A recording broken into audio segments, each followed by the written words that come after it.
Perjalanan menuju proses kesembuhan seringkali memakan waktu dan energi yang panjang. Banyak orang tidak suka menyelami proses perjalanan dan lebih suka melihat hasil akhir yang gemilang. Definisi sukses menurut masyarakat adalah hasil akhir yang baik, tidak peduli bagaimana prosesnya. Kalau hasil akhirnya baik, artinya perjuangannya baik.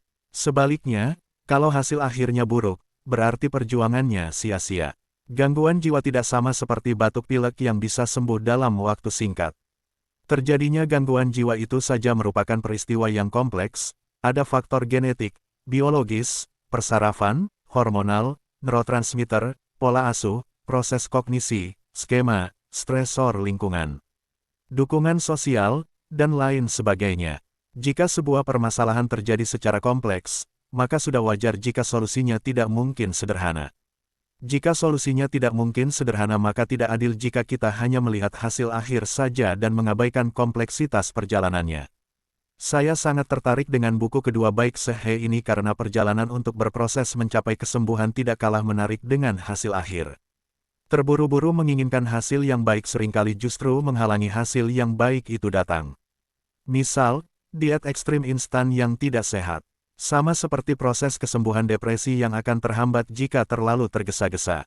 Sebelum mencapai target kesembuhan, kita perlu memahami bahwa prosesnya tentu tidak sebentar. Kadang yang membuat perjalanan ini sulit bukan hanya persepsi pribadi saja, melainkan pembicaraan orang tentang diri kita. Entah yang baru saja diucapkan atau sudah sejak dulu dan telanjur kita percayai. Ketika sebuah kalimat kita dengar, bisa jadi kita melakukan proses-proses internalisasi terhadap kalimat atau nilai tersebut.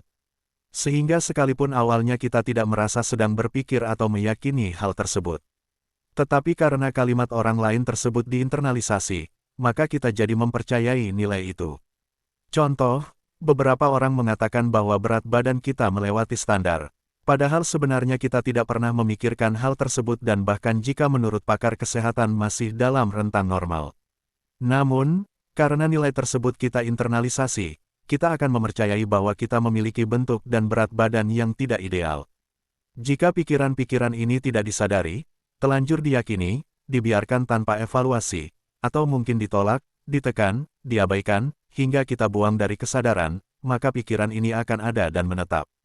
Pikiran-pikiran yang muncul ini biasanya bersifat otomatis, tidak disadari, dan berulang-ulang saja terlintas dalam pikiran.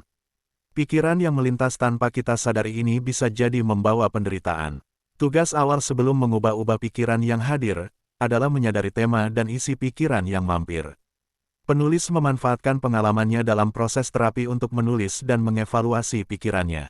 Saya mengira mungkin buku ini juga selain karya, juga adalah proses terapi penulis dalam menyadari, mengevaluasi, menerima dan mengubah suara-suara dalam pikirannya yang selama ini berulang dan mengganggu. Melalui proses perjalanan konseling yang panjang, Baik Sehe perlahan menyadari suara dalam dirinya sendiri dan menyadari pikiran-pikirannya.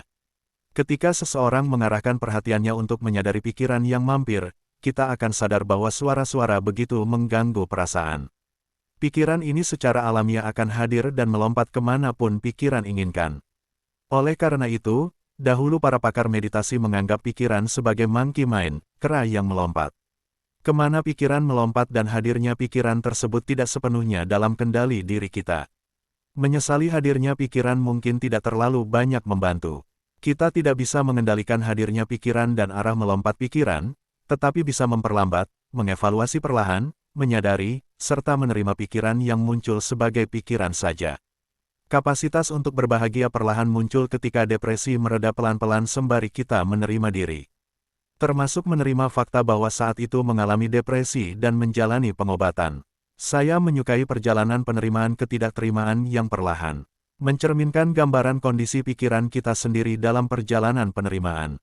Menariknya, sekalipun sudah dalam proses pengobatan, bisa saja kita tidak menyadari bahwa kita belum menerima proses ini.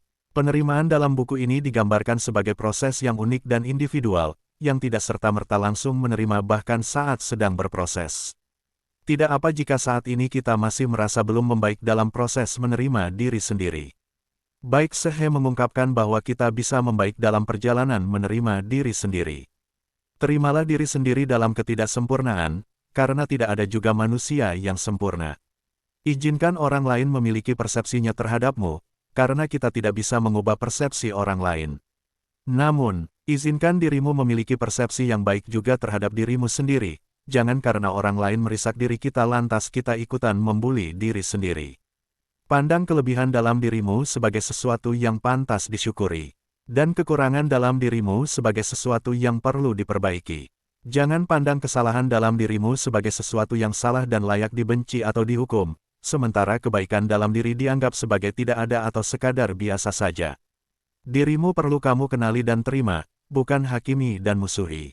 Dirimu adalah hasil dari masa lalumu hingga masa kini. Jangan bandingkan perjalananmu dengan orang lain yang tentu perjalanan masa lalunya berbeda denganmu. Hidup ini adalah perjalanan penerimaan, bukan lomba lari hebat-hebatan.